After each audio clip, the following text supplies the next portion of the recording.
रसूल की इंजील उसका 10वां बाब पहली आयत से पढ़ेंगे। इन बातों के बाद खुदावंद ने 70 आदमी और मुकर्रर किए और जिस जिस शहर और जगह को वो खुद जाने वाला था वहां उन्हें दो दो करके अपने आगे भेजा। और वो उनसे कहने लगा कि फसल तो बहुत है लेकिन मजदूर थोड़े हैं, इसलिए फसल के मालिक की मिन्नत करो कि अपनी फसल काटने के लिए मजदूर भेजे। जाओ, देखो मैं तुमको गोया बर्रों को भेड़ियों के बीच में भेजता हूँ। न बटवा ले जाओ, न झोली, न जूतियाँ, और न राह में किसी को सलाम करो। और जिस घर में दाखिल हो पहले कहो कि उस घर की सलामती हो। अगर वहाँ कोई सलामती का फर्जंद होगा तो तुम्हारा सलाम उसको और उस पर ठहरेगा, नहीं तो तुम पर लौट आएगा। उसी घर में रहो और जो कुछ उनसे मिले खाओ और पियो, क्योंकि मजदूर अपनी मजदूरी का हकदार है।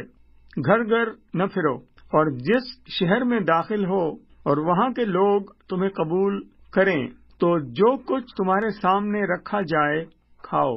और वहाँ के बीमारों को अच्छा करो और उनसे कहो कि खुदा की बादशाही तुम्हारे नजदीक आ पहुंची है।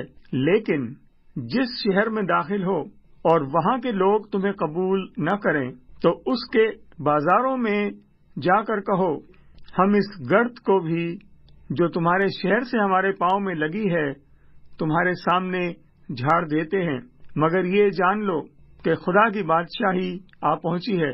मैं तुमसे कहता हूँ कि उस दिन सदूम का हाल उस शहर के हाल से ज्यादा बर्दाश्त के लायक होगा।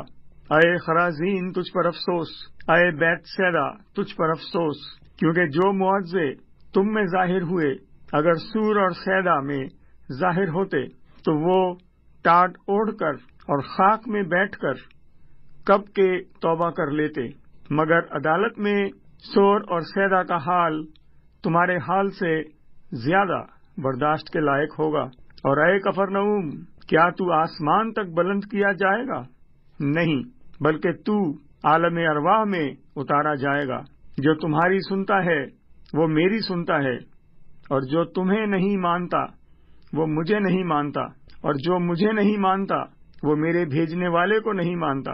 वो सरखरोश होकर फिर आए और कहने लगे, अये खुदावंद, तेरे नाम से बदरूहें भी हमारे ताबे हैं। उसने उनसे कहा, मैं शैतान को बिजली की तरह आसमान से गिराता हूँ और गिरा हुआ देख रहा हूँ। देखो, मैंने तुमको इख्तियार दिया कि सांपों और बिच्छुओं को कुचलो और दुश्मन की सारी कुदरत पर गालिब आओ, और तुमको हरगिज किसी चीज से जरर न पहुंचेगा। तो भी इससे खुश न हो कि रूहें तुम्हारे ताबे हैं, बल्कि इससे खुश हो कि तुम्हारे नाम आसमान पर लिखे हुए हैं। उसी घड़ी वो रूल कुदस से खुशी में भर गया और कहने लगा, आए बाप, आसमान और जमीन के खुदावंद, मैं तेरी हम्द करता हूँ कि तूने ये बातें दानाओं और अक्लमंदों से छुपाई और बच्चों पर जाहिर की। हाँ, आए बाप, क्योंकि ऐसा ही तुझे पसंद आया। मेरे बाप की तरफ से सब कुछ मुझे सौंपा गया, और कोई नहीं जानता कि बेटा कौन है सिवाय बाप के, और कोई नहीं जानता कि बाप कौन है सिवाय बेटे के, और उस शख्स के जिस पर बेटा उसे जाहिर करना चाहता है। और शागिर्दों की तरफ मुतवज्जे होकर खास उन्हीं से कहा, मुबारक हैं वो आंखें जो ये बातें देखती हैं जिन्हें तुम देखते हो, क्योंकि मैं तुमसे कहता हूँ कि बहुत से नबियों और बादशाहों ने चाहा कि जो बातें तुम देखते हो देखें मगर न देखी, और जो बातें तुम सुनते हो सुने मगर न सुनी। और देखो, एक आलिम शरह उठा और ये कहकर कि उसकी आजमाइश करने लगा कि आए उस्ताद, मैं क्या करूं कि हमेशा की जिंदगी का वारिस बनूं। उसने उससे कहा, तौरेत में क्या लिखा है, तू किस तरह पढ़ता है? उसने जवाब में कहा کہ خداوند اپنے خدا سے اپنے سارے دل اور اپنی ساری جان اور اپنی ساری طاقت اور اپنی ساری عقل سے محبت رکھ اور اپنے پڑوسی سے اپنے برابر محبت رکھ۔ اس نے اس سے کہا، تو نے ٹھیک جواب دیا، یہی کر تو جیے گا۔ مگر اس نے اپنے تئیں راست باز ٹھہرانے کی غرض سے یسوع سے پوچھا، پھر میرا پڑوسی کون ہے؟ یسوع نے جواب میں کہا، ایک آدمی یروشلم سے یریحو کی طرف جا رہا تھا کہ ڈاکوؤں نے اسے گھیر لیا اور انہوں نے اس کے کپڑے اتار لیے اور مارا بھی اور ادموا چھوڑ کر چلے گئے۔ اتفاقاً ایک کاہن اسی راہ سے جا رہا تھا اور اسے دیکھ کر کترا کر چلا گیا۔ اسی طرح ایک لاوی اس جگہ آیا اور وہ بھی اسے دیکھ کر کترا کر چلا گیا۔ لیکن ایک سامری سفر کرتے کرتے وہاں آ نکلا اور اسے دیکھ کر اس نے ترس کھایا اور اس کے پاس آ کر اس کے زخموں کو تیل اور مے لگا کر باندھا اور اپنے جانور پر سوار کر کے سرائے میں لے گیا اور اس کی خبرگیری کی۔ دوسرے دن 2 دینار نکال کر بھٹیارے کو دیے اور کہا، اس کی خبرگیری کرنا اور جو کچھ اس سے زیادہ خرچ ہوگا میں پھر آ کر تجھے ادا کروں گا۔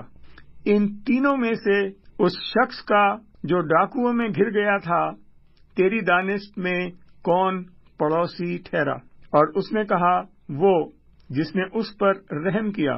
یسوع نے اس سے کہا، جا تو بھی ایسا ہی کر۔ پھر جب جا رہے تھے تو وہ ایک گاؤں میں داخل ہوا اور مارتھا نام ایک عورت نے اسے اپنے گھر میں اتارا اور مریم نام اس کی ایک بہن تھی، وہ یسوع کے پاؤں کے پاس بیٹھ کر اس کا کلام سن رہی تھی۔